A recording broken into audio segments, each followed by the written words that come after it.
is Eric McLeod. And I'm Chris Holden. And you are listening to Low Blow Radio here on 88.7 The River, local radio at its best, the show where Chris and I discuss all the things in the world of professional wrestling and mixed martial arts. And man, what a UFC card they gave us this weekend. They did. This was awesome. UFC 256, headlined Figueiredo against Moreno, a kid whose name I did not know before this match, but I won't forget it now. Well, there you go. That's what you hope for in a big main event like this, and a great showing from him. I'm going to say it ended up just being a majority draw, which, when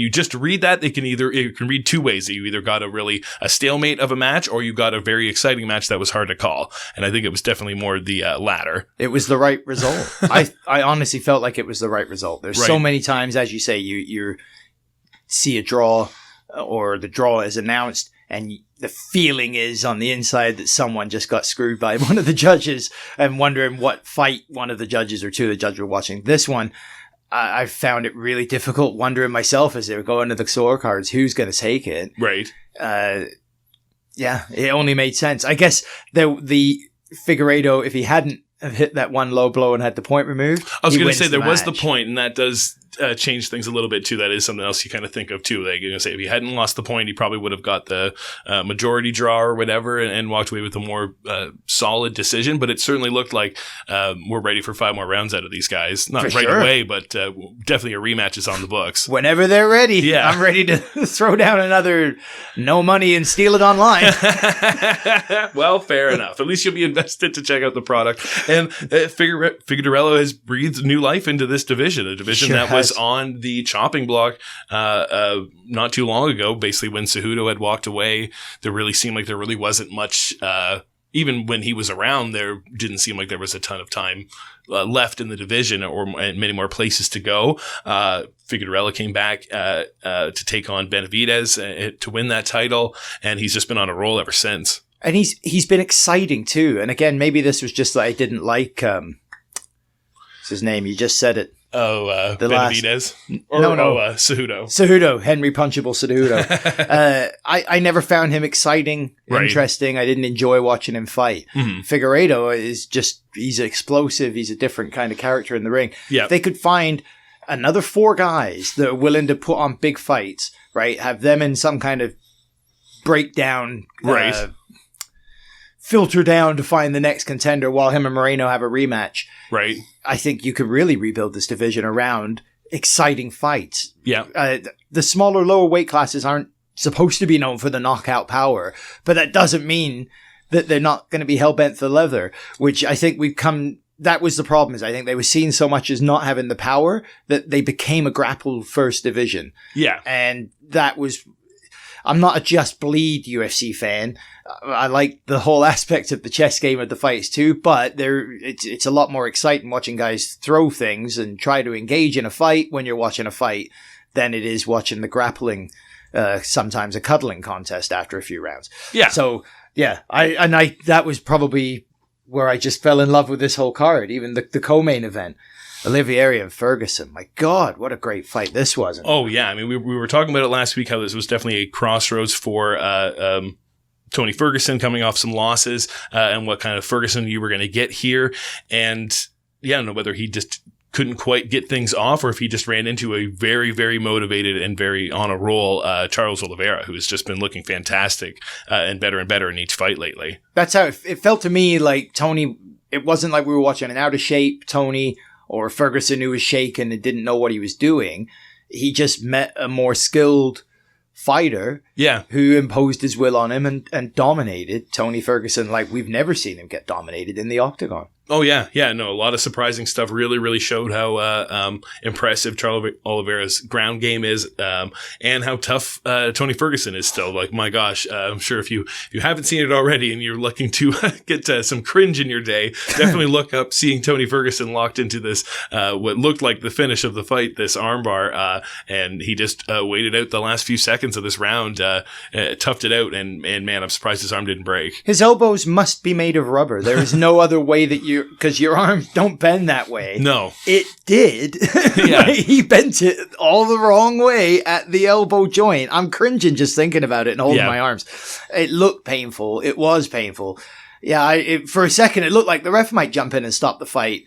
If the Right. clock hadn't have been so close to 0, he might well have felt forced to save Tony from himself. Right. Because he just wasn't going to give up. He was going to let him snap his arm. Yeah. Like, it's insane to me. Oh, it's crazy to think that, So that he was crazy. so willing to put himself through that. But yeah, he couldn't quite make it back from that. A dominant performance here from Oliveira. Where do you think that puts, or who would you meet Charles Oliveira with next? I mean, this is a stacked light heavyweight or lightweight division. Sorry.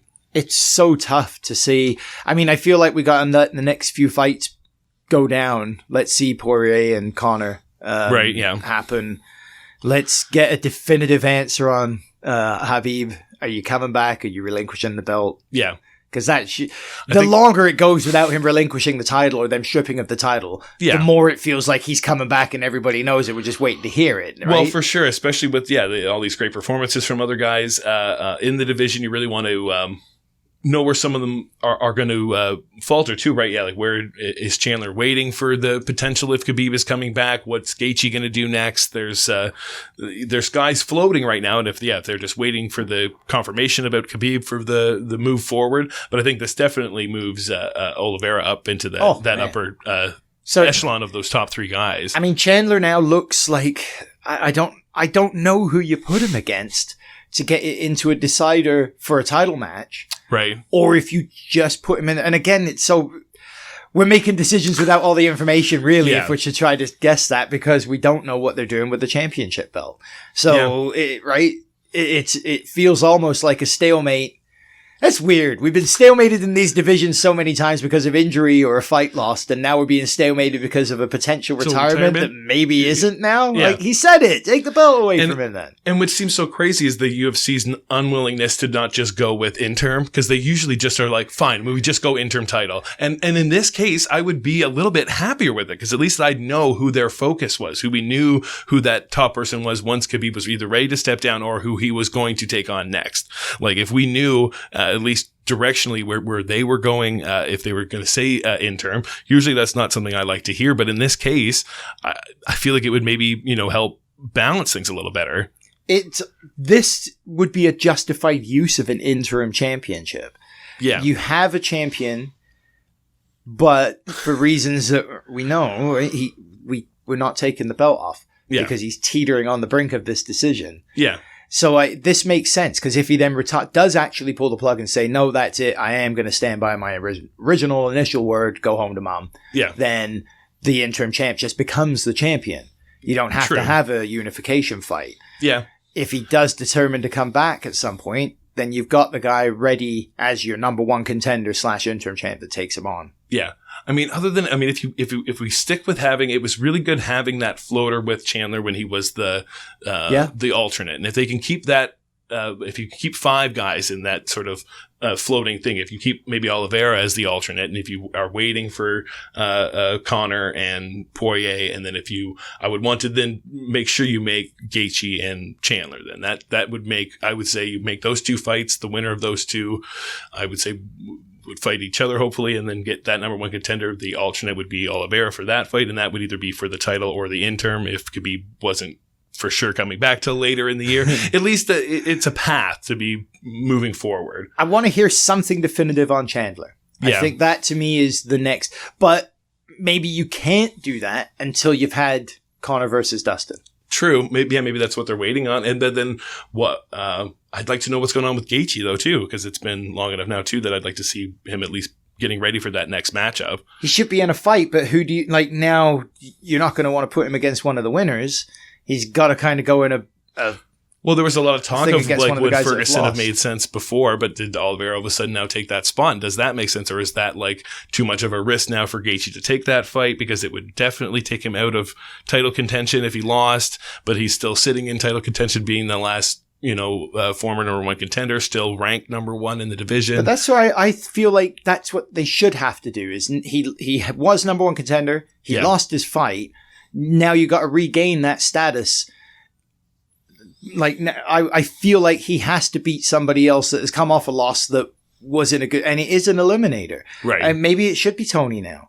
and you're really fighting for your lunch because it's not just a number one contender spot. If you lose this, you could well be on the block. Well, fair. Maybe.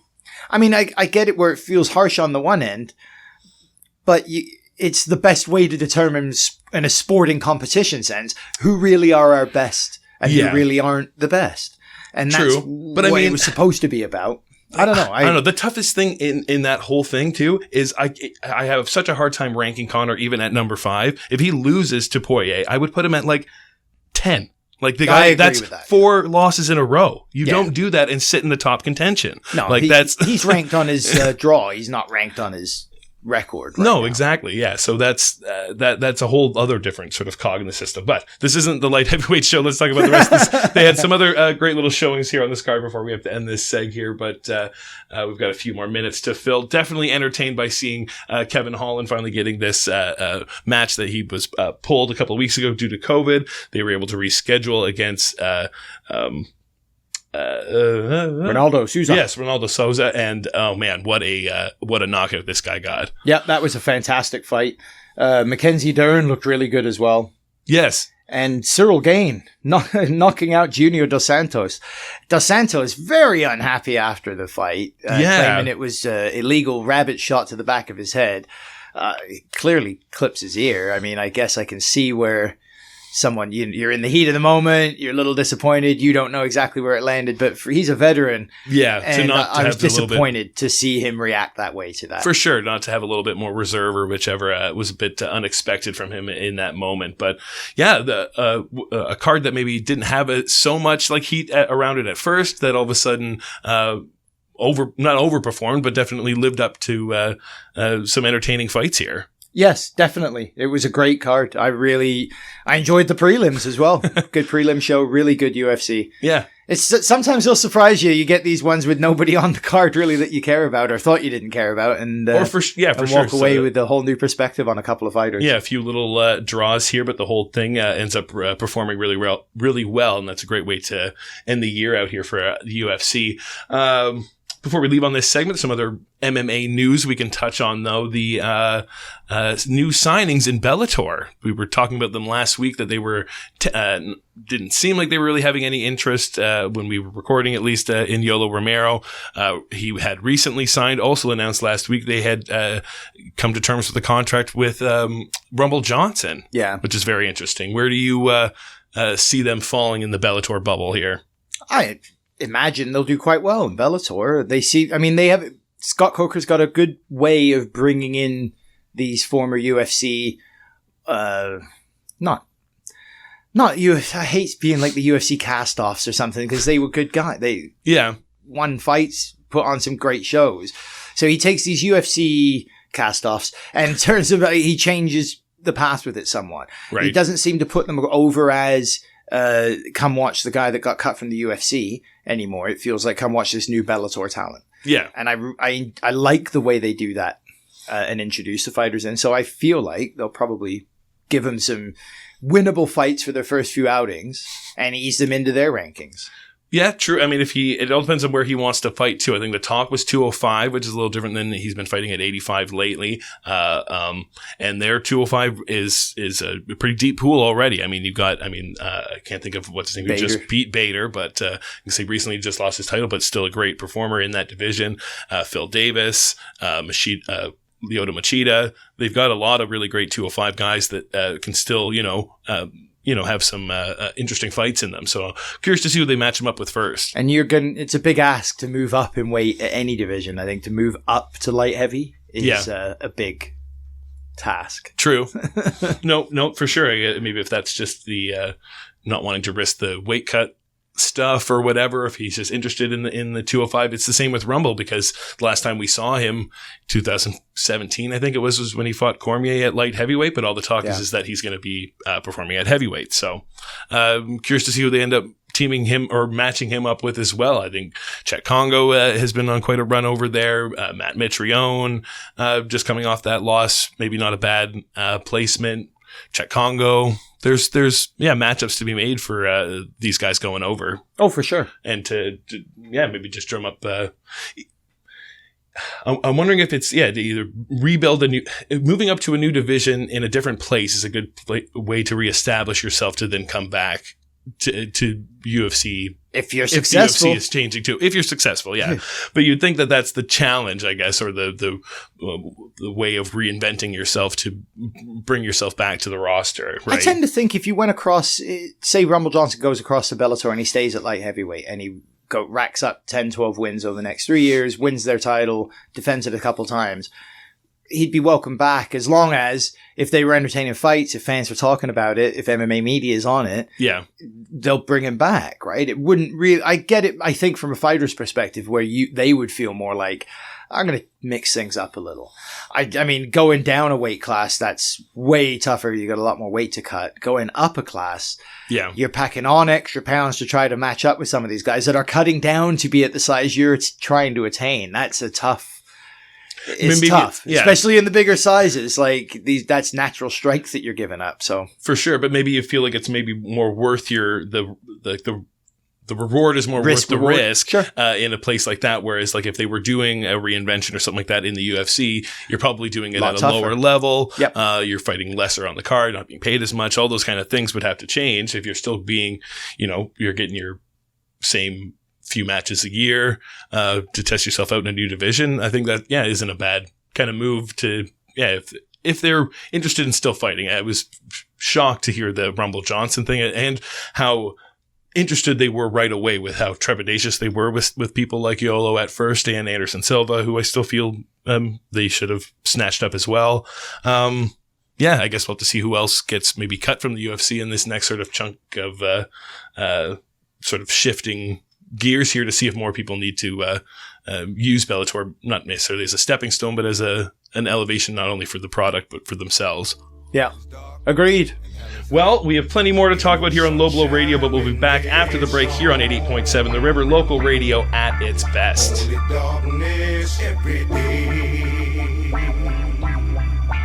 Ain't no sunshine when it's on, 'cause when it's on, it's dark and hell is hot. Ain't no sunshine when it's on. Welcome back to Low Blow Radio here on 88.7 The River, local radio at its best. It's Eric here, Chris with me, and we are going to switch over and talk some wrestling. We are on the road to TLC this weekend. Yes. Not that there's been much of a build to this. I mean, I don't want to say there's no. It's a short ride. There's no build, but the builds aren't the same as they kind of used to be. So you sort of got to get the fun where you can out of some of this stuff. I've got to sort of pick the little moments that I enjoy, but there's certainly not building these pay-per-views the way they used to, especially to end the year off here. But it's so much. I just remember back when we started doing this show. We're on episode 40, by the way. Wow. That's lots of episodes. Time rolls on. It does. When we started doing this, we were talking about the transition of the business and as a model, because for so many years, pay-per-view was pay-per-view. Yeah. So they used the 4 weeks of free television to build the stories at the pay-per-view, so I will drop $40, $50 to watch that 3-hour show at the end of a month. Totally. Now, because the TV deals are where the money actually is, and the pay-per-views are not pay-per-view, they're network specials, here we are, right? They don't need to build me to get me to watch the pay-per-view. They don't even need me to watch the pay-per-view. They don't care. Well, they want me to watch TV. Yeah. So this is why now... And I don't agree with it. I hate it, but it's why some of what they consider the big story or some of the bigger stories from a TV show don't even get featured on the pay-per-views. Well, that's what it gets me a little frustrated too, because if that's the model, then have the pay-per-views draw me even more to TV, but they just don't even seem to do that. I can't even get, it's like the only time I know I'm going to get a full match, and hopefully one with a proper finish. Like these DQ finishes are getting out of control lately, or just no finish whatsoever. It's just, who was it on commentary on Monday night? One of them actually said, well, "Don't the rules matter anymore?" Yes, yeah. It literally happened, and I was like, oh my! It rattles in my head. Saxton said, "You're like, I'm going to choke you." Yeah. The rules have meant as much this week as they have for the past 5 years of WWE television. Yeah. Don't you dare sit there and today you're going to pretend you noticed. Yeah. now all of a sudden the rules matter. I couldn't believe that somebody said that, had the audacity to say that on their commentary. Yeah. I can only imagine what McMahon's reaction was backstage to that. For sure. Like, as if they had been paying attention to any of that stuff beforehand, or paying the rules any sort of real credit or anything. Rules! Like that. No, it's mind-boggling. Yeah, it just feels like they're... Oh, yeah. And when I run down this card, it's just sort of this whole sort of... it's all built... Again, I know me as a fan of this product, my big draw is obviously Roman Reigns. It's the biggest, coolest thing happening for WWE right now. But it's the only thing happening in WWE right now, which seems so weird. If you have some big, awesome thing that's happening, like it's happening within their stories and within their like the structure of WWE and all this kind of stuff. But Roman has so much control and narrative as to where this is going. He obviously knows it feels like he knows all the beats that we're going to be getting to over time. He wants to slowly take us down this pathway. Okay, then let this happen and then start bolstering everything else around that. Not let that be the only thing that everyone else like good thing it's happening. Nothing else has to matter now. It just... And I don't know if they feel like they're putting the same kind of attention into Carmella and Sasha, for example. Right. So do they think they're doing as good a job with it? Do they think they're doing a good job with Lana and Nia Jax? Because, well, this is a story, and we've told you over 12 weeks now. How much longer do you want a story to run, folks? It's like, she beats her up. She puts her through a table. It's a good story, and it's been going forever. Stop your whining. But I don't know what they think. That's what makes it so confusing, too, because even if you're telling me a bad story like that, there's a conclusion, right? She gets put through the tables so that she could get her revenge and put the other people through that table. But, like, as we got on Raw the other night, like, she got her big, like, win or whatever over Nia Jax, and then they just annihilated her afterwards, completely taking any sort of momentum or anything that she had built up around herself, taking her out of this title match at the pay-per-view, which you could only assume is probably to just re-debut someone like Charlotte or something like that, to have it feel like a big moment or whatever, bigger than something that Lana could have done. It just feels, it's aggravating sometimes. The premise of it, I hated from the start, but they could have salvaged this and bring it back into where they had wanted it to be. Yeah. If Lana got even a cheaper win last night and a count out victory, and then rolls out of the ring and runs away with her arms celebrating. Yeah. And roll it into this weekend when they win the titles, and that's her full comeuppance. Right? Yeah. Now you have given the babyface the comeuppance over the heels, who had built up lots of heat over the weeks against her. She gets a big triumphant moment. Yeah. Their loss isn't so much of a loss. It was one time out of 15 weeks. Yeah. So it doesn't cripple Nyla and Shayna. But I just want some commitment to storylines or something like that to help something mean something. Like, all they've done in this, like the focus has just been on Lana going through tables, and all of that has taken away from the women's titles. The women's title itself, like, Asuka barely ever gets shown on television with the title itself. The focus has gone to the women's tag titles, which don't even feel like tag titles because they don't get defended like tag titles because Nia and Shayna aren't tag champions. Like, they are, but they don't defend them like they are. They defend them like they're singles titles. Like, it's so strange. And it again, it's just, give me a committed story. If you have this big, crazy heel tags that are at the top, you have another tag that gets the comeuppance and gets some some heat and some rub off that, right? Like, it doesn't even have to be the best stories, but give me something. I can say we go back to how much I've been watching Impact and stuff like that. Not everything on Impact is perfect. I will be the first one to tell you that kind of stuff. Like, someone got shot a couple of weeks ago, but they have fulfilled the story. They have committed to the story. Someone was shot. They found out who the culprit was. For, like, a wrestler became a detective. Again, they're silly, stupid storylines, but they committed to it. They are fulfilling it to have a conclusion so that they can move on. There's no weird loose ends. They're not like, well, that was silly. Let's just abandon it and drop it and move on. Too often these guys just abandon ship. Yeah, I feel more hurt by something like that rather than a solid conclusion, and then them feeling like they can just pull a rabbit out of their hat and be like, well, Mustafa Ali was the SmackDown hacker this whole time. We knew that. And, like, no, you just had this loose end that you felt like you could conclude here or whatever. So, anyways, all those weird frustrations aside, I like what they're doing with Drew. I think, there's but some... You're right again. Like it's a kernel of something. They've developed it into really nothing much yet. Yeah. There's the feeling that something's going on with him and Sheamus, obviously. We're going down that path.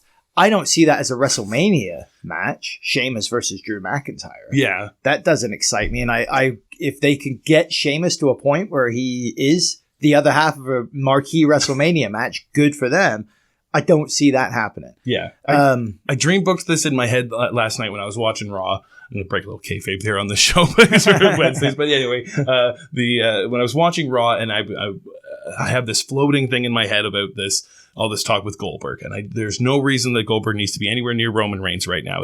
Unless it's for a absolute squash, like Roman Reigns needs to have nothing to do with Goldberg as much as he's calling him out or whatever. But in WWE's eyes, if they have to if you're going to get these 2 Goldberg matches a year, what way can we utilize this guy and not have him just do what he did to the Fiend last year? We can't have a repeat of that kind of stuff. So in my mind's eye, what I had take place was, because there's been so much interference with the Miz and the briefcase and stuff like that, if he takes the belt in this scenario, loses it to Goldberg at the Rumble, at least that's someone for Drew to take it off of after the Rumble, maybe another Rumble win for Drew. I mean, it feels like you're just repeating last year, but I feel like at least that doesn't, I prefer that than Drew just having to take on some legend at the show for no reason. At least that makes sense, because the Miz can lose to Goldberg and it doesn't affect the Miz whatsoever. It's at least a much better opponent for the Miz, for Goldberg to do his stuff with.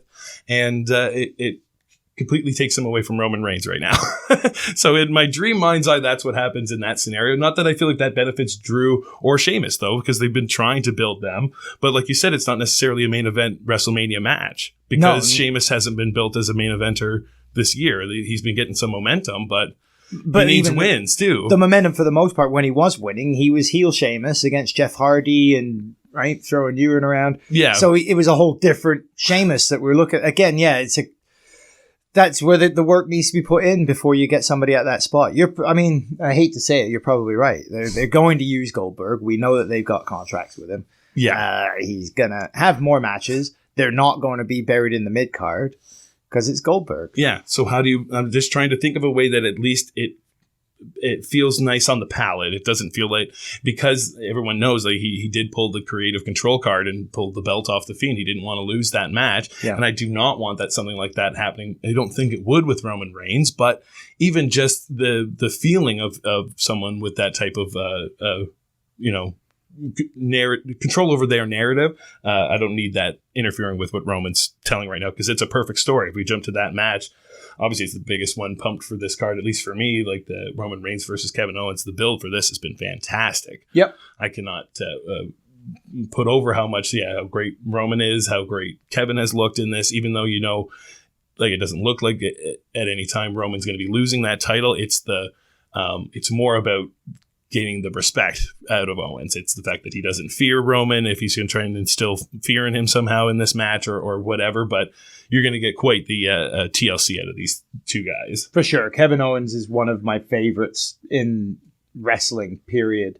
And it's horrible to have seen the way he's been underutilized. It's been a real roller coaster for him. Yeah. Right? Because he came in on such a hot thing and with a clean pin over Cena right away, and quick title runs, the US belt, and then the Universal run happened. Yeah, and it had it started okay, but then the whole run with that belt was just horrible, terribly mistreated, and then underutilized in the end, and then he's never really been able to get back into that. Full image. And maybe it's the fact that I just don't like him as a face. It's okay. He's okay. He does the job well. He's a great wrestler and that kind of stuff. I just prefer some guys in different roles. It's the same. Like Sami Zayn is a great heel. Like he's doing the job really well. I just think he does a babyface even better. Yeah. So why not have him do that?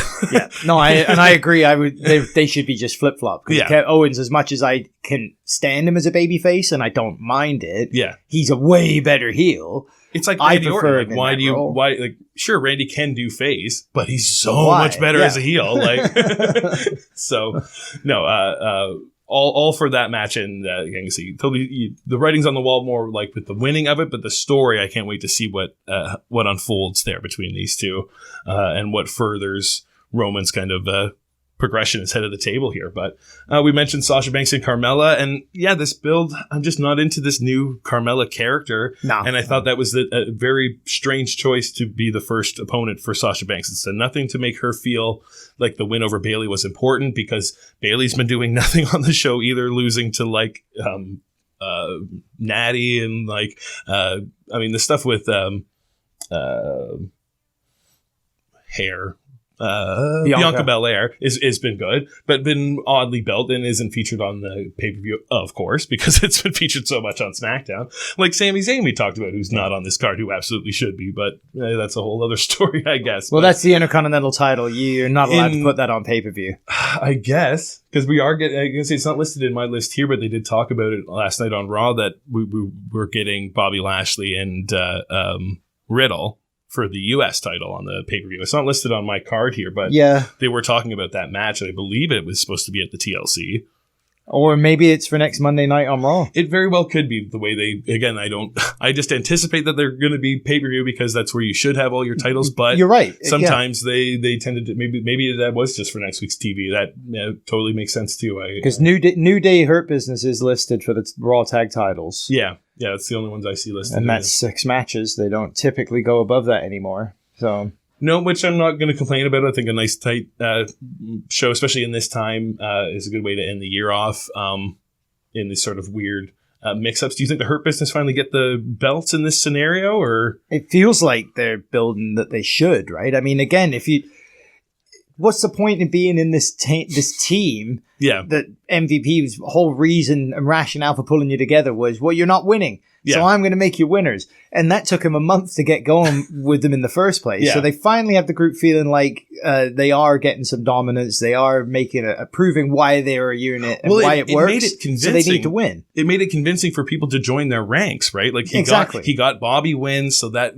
made Sheldon be like, okay, I'll team up with these guys. That got Sheldon some wins. That made sense to have Cedric Alexander join the group, and now he's been on quite the role in momentum. That makes sense. You can see it was a group with momentum that's gaining more momentum, and that should further, again, I think, to a title reign here next. Until they beat them on Raw last night. Well, exactly. Everything seems a little weird and strange in that sense, or that's that WWE booking where we have them lose here because they're going over. It's that 50-50, right? 50-50 booking. Exactly. You throw that into your head. But again, if I'm looking at it logically, at least the formation of this team makes far more sense than whatever they were trying to do with Ricochet and the Retribution. Like Ali trying to get people in his ranks, his team doesn't win. Why should more people want to join up with them? They just keep losing. They just keep not doing stuff. Like, I'm looking up and down this card. I can't see Retribution anywhere. There's no slapjack match? I'm surprised. Why would the guys that want to destroy the company not be at the pay-per-view to try to destroy the company? Yeah. Seems like a storyline that maybe is just going to peter off and hopefully disappear, I guess. Which I don't want to see. I'd rather see a resolution, a commitment to a story. You have another faction here to go up against a faction you're building with the Hurt Business. There's potential with new stuff, new groups, and that kind of things, which I'm all for. I'm not going to disappear like Mercedes Martinez's mask. Exactly. Yeah. Or Mia. Mercedes Martinez left the group entirely. Yeah, that's right. Just like Mercedes Martinez disappeared, period. I'm going to say, any predictions for who's going to be Asuka's partner to take on Nia Jax and Shayna Baszler? You probably nailed it with Charlotte. The Omni Flare. I think the return of the Omni Flare seems... hey, I mean, who better to appear on right before Christmas than the Omni Flare, right? It's their Christmas miracle, right? First match back, title belt, straight on her. Yeah, it makes sense. Sounds like it. Of course. Right? So her and Asuka can have these tag titles for no reason, so they can feud over them, so that she can take that belt off Asuka because she's been placeholding it since Becky left. Well, hey, at least it'll keep all the other ladies down. Of course. Perfect. Thank you. Oh my gosh, I can't wait. I really hope for better things out of Charlotte with a return. I can say I feel like it's a cheap way to do it. I think they're still going to probably go that way. I'm not sure where she got drafted. I think she got drafted to Raw. Did she get drafted? I think she did. She was one of those, like, she's just on the block getting ready to come back, so she was eligible, but she still hasn't returned. I believe it was a Raw thing. I don't remember. It never mattered. When she left, it didn't matter, right? Because she was on all three brands. So yeah, it was, I think it was just more where people were thinking she was going to feud afterwards, whether she was going to be in more of the Bailey-Sasha stuff or end up on Raw. It only makes sense for it to be Mandy or Dana after Raw. Like, that's, again, just crazy, but... If I was booking it, yeah, I'd hope it would make sense. But anyways, more to discuss. We'll be back here after the break. Low Blow Radio, 88.7 The River, local radio at its best.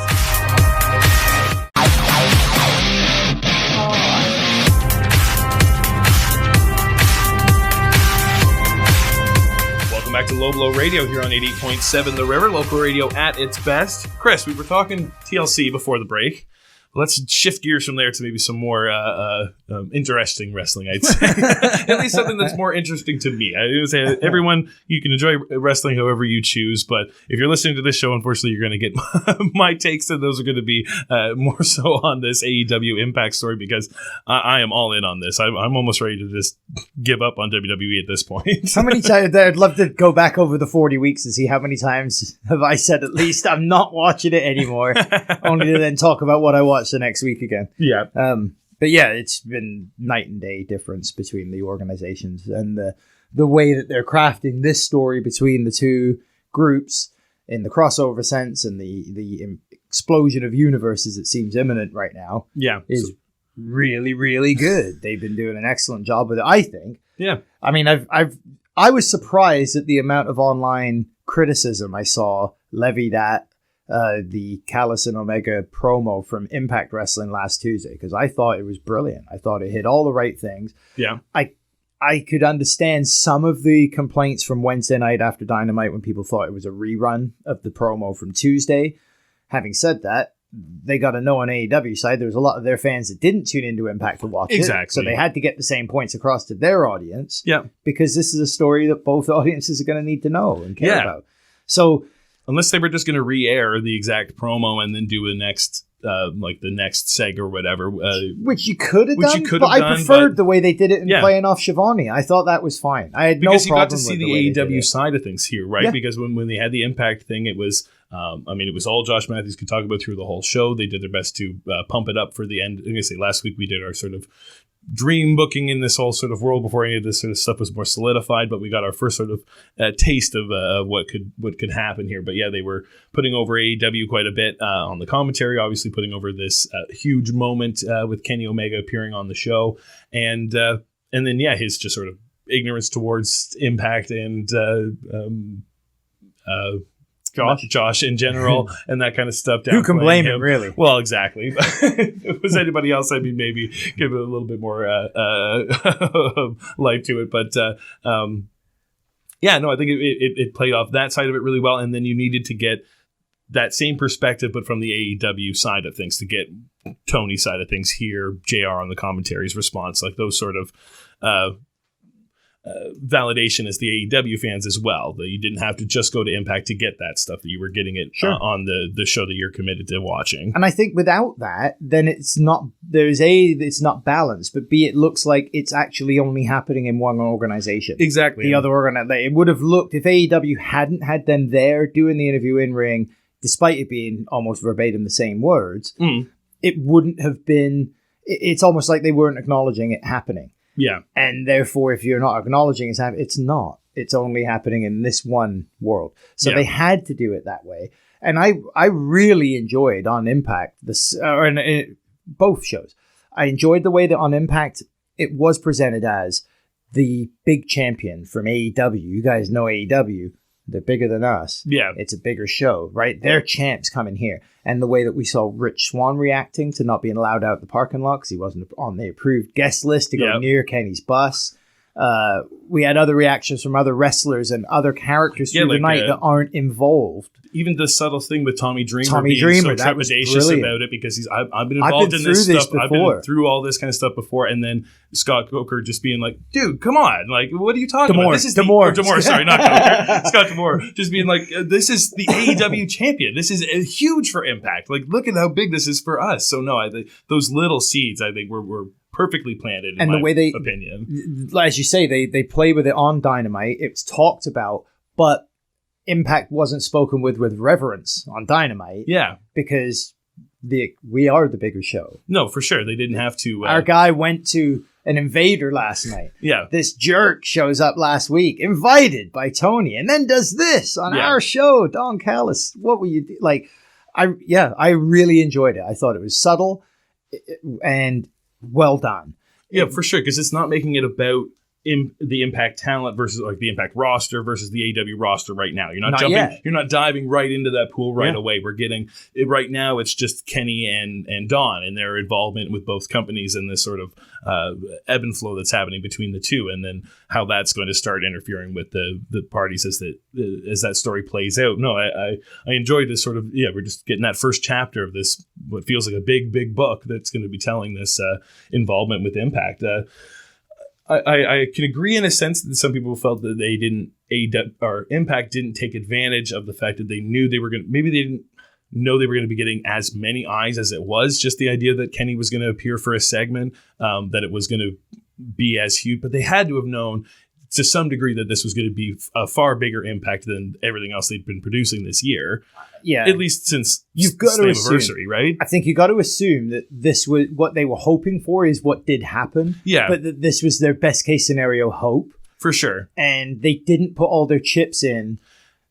And maybe that's not a bad thing. Yeah, I don't think they needed to. I don't think necessarily they needed to go all out and put every title on the line so that you would expect that every week from Impact or all kinds of crazy stories and stuff like that. They needed to commit to their they do have Impact fans. It's not like no one's been watching Impact. They do have a dedicated audience and a passionate audience that they want to see that something like this doesn't take away from their main story. So I think they did a good job to let you know that was happening, but still focus on their main stuff. But again, if there was some criticism, maybe if they had put even just the Rick Swann title match on that Impact, just to make it feel like you got to see how big and important the people in Impact can be, because it was a fantastic match you got on Sunday, but they didn't do a great job to let everyone know to go watch, Saturday night's Final Destination card. Had some great matches on it, but if they had maybe featured like one or two of those on that Impact, just to make it feel that little bit extra special. But I do agree with the argument that you don't want every week to feel that you have to fulfill that. For commitment. Sure, yeah. Once you've done one like that, now how am I going to get my Juliet next time? Yeah. Right? So I did like the way they made Sami Callihan feel very important. Yeah. Felt like their main event player in the way they let him present his promo last Tuesday. I think it was... I mean, I get the criticism. I think people were upset, or not upset. People were criticizing it because there wasn't enough done on Impact to utilize the eyeballs to look at, as you say, Rick Swann or somebody else in a big spot in a match. And the same on Saturday. They had this gift given from Kenny and the people that have come along, and then didn't really. But I can see a point to that. Is exactly like you're saying. We've got a niche fan base that it's not huge, but it is hardcore behind Impact Wrestling. Yeah. The ones that like it love it. So you don't want to alienate your core fans because you've shifted your whole product. So now every match is a run-in from an AEW guy. And everyone's for sure. Or that everyone's worried about the AEW invasion or something like that, right? You're right. To take away from all the other storylines, right? You need to still have the resolve of who shot Johnny Bravo, what's going on with the North, with Josh Alexander and Ethan Page, what's happening with... Gianna Peraza in the women's division, right? Like there are what's going on with Moose and Swan now. Swan, yeah, sorry. Too many names to keep in track, to keep in the flow here. But yeah, like you want to make sure that the Impact audience was still getting the fulfillment of those commitments as this other thing is slowly trickling in. So plus I think there is a good argument that we knew we had more eyeballs. That's why we're pushing our product as we do it. We need more fans. Yeah. They're not everybody that tuned in from AEW or from the wider wrestling world last Tuesday. We're not all going to walk away impressed from the show, regardless of what they put on. You wanted to make sure you kept your core happy, and let's get a few back. Yeah. Let's get a few watching Saturday night and a few back next Tuesday, and they'll feel like they won. And I'll be amazed if there aren't. I mean, I'm going to watch tonight now. I watched last Tuesday for the first Impact Wrestling in years. Yeah, I'm going to say, even if just the test right now was if the right now, just mentioning the idea that Kenny Omega is appearing on this show is enough to draw eyes. It doesn't have to be AEW matches. It doesn't have to be him involved in what's going on right now on Impact, but just his involvement in appearing on Impact is enough for people to be interested to check out the product. Yeah. It doesn't mean they have to fully shift their gears to be all about that as well. So I think they're doing a real good job, in my mind at least, to slowly put those little things in. But I get the argument from other fans who maybe it's not for them or not necessarily the angle, the way they wanted it to go. But I would say that those are fans that have been highly trained by WWE to have instant gratification, which can sometimes pull off and be great. Yeah. More often than not, leaves you feeling like you're unsatisfied. Yeah. So, yeah, too bad. Suck it up, kids. Yeah, learn to love real wrestling. And especially right now, like Impact right now has the most to gain from this. So I think they need to get that momentum started slowly here, get that ball rolling, but get the eyes on the people they have invested in and put their time in there on their show. It means more. I would argue that AEW have just as much to gain and lose at the end of the day, though. If the angle goes as well as it should or could go, right, this can jettison them up and over WWF. Right. Yeah. Like, this is the kind of thing that if it's done right, you'll steal their fans over, because this is intriguing and it's a mesh up. It's a clash of universes. Yeah. It's what we always wanted to see as wrestling fans for the entire time of growing up with two of them. And they ruined it when they had the chance to actually pull it off. Yeah. And all WWF have been trying to do ever since is emulate that era of when we had ownership of WCW and we ruined the invasion. Yeah. So they've been trying to make Raw and SmackDown feel like that for 15 years now. And here we are with these guys who've just done it. And if they can pull it off properly. Now, having said that, on the counter side, if they botch it as badly as WWE and WCW's invasion angle was botched, right, they don't have the years of longevity. They don't have the same worldwide fan base. It will hurt them. Yeah. Right? So I feel like both companies have a lot to gain. Yeah. And both companies have something to lose. Arguably, AEW have more to lose, because they have more. Yes. So yeah, and Impact can only go up from here. I'm going to say, we were just talking about when you look up the Impact, right, they were listed as the other top company in America. And since AEW has come around, there's no argument that AEW is by far the second biggest company to WWE. So, I think I'm curious to see what the involvement furthers. Because if it right now, if it is just Can our talent, like someone like Kenny Omega in this story, be enough to help build Impact? And then if the relationship changes, like when Don Callis leaves or whatever, whether that it continues or whatever, or if that was enough to make people feel that Impact is important, that it takes away the kind of the stigma that they had gathered over the bad years of TNA. And I think that was what was so good for me about last Tuesday's Impact was the way that they let Dreamer talk about it. Yeah. So he cares. And then having the moment with Swan trying to just leave, but you can't go out this door because the bus is there and you're not allowed out this one now. But I'm the champion. Yeah, I should be able to go wherever I want. Where I like in my organization. Yeah. It's that subtle planting of a seed again but we know this is an all-encompassing story now. Yeah. They wouldn't have had those moments there if this was just about Kenny and Don showing up on both shows and the belts on both shows. Mm-hmm. Kenny is going to go for that title and become the collector of belts. Yeah.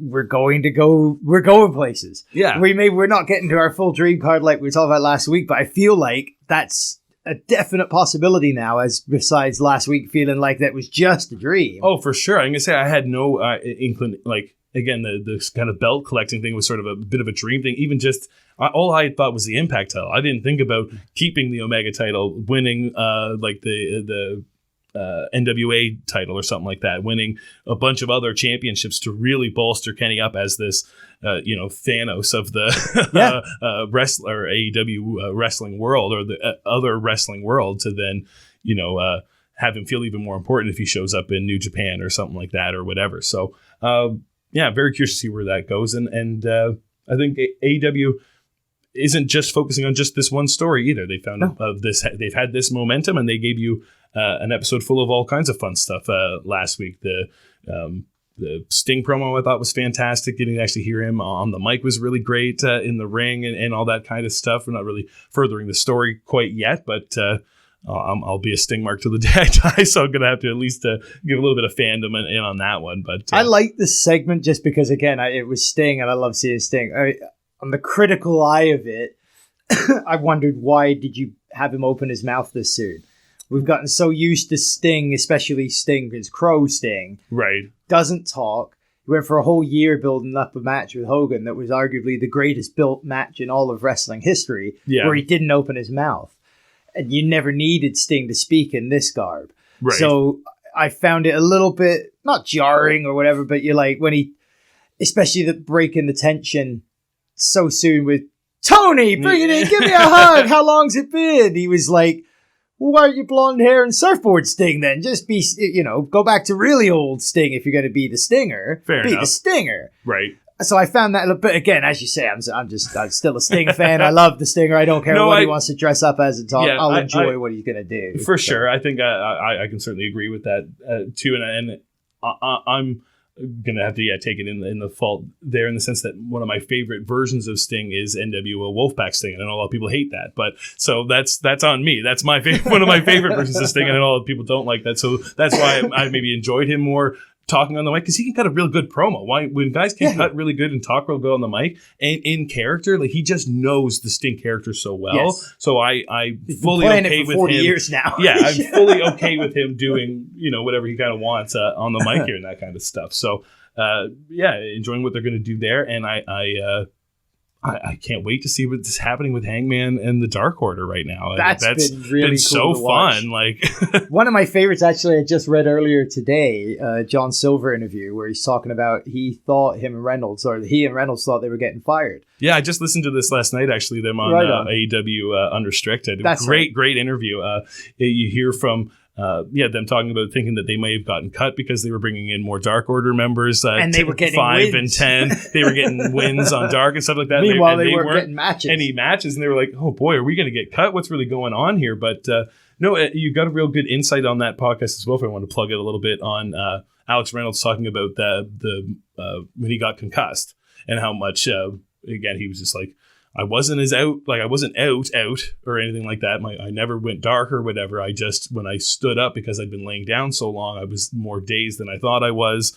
It was nothing about the refs not checking me or any of that kind of stuff. So it was real nice to at least finally hear his perspective. Obviously, he's not going to, bury anybody, throw anybody under the bus or whatever, but you at least tried to have a bit more of a better understanding. But yeah, these guys have all kinds of different momentum that I didn't think was going to happen if Brody left. I thought Brody coming back was going to be helping the Dark Order so much that if he left, they were going to lose all that momentum. But man, I almost forgot that he's been gone for 2 months almost. Yeah, which in the one hand is a little disconcerting.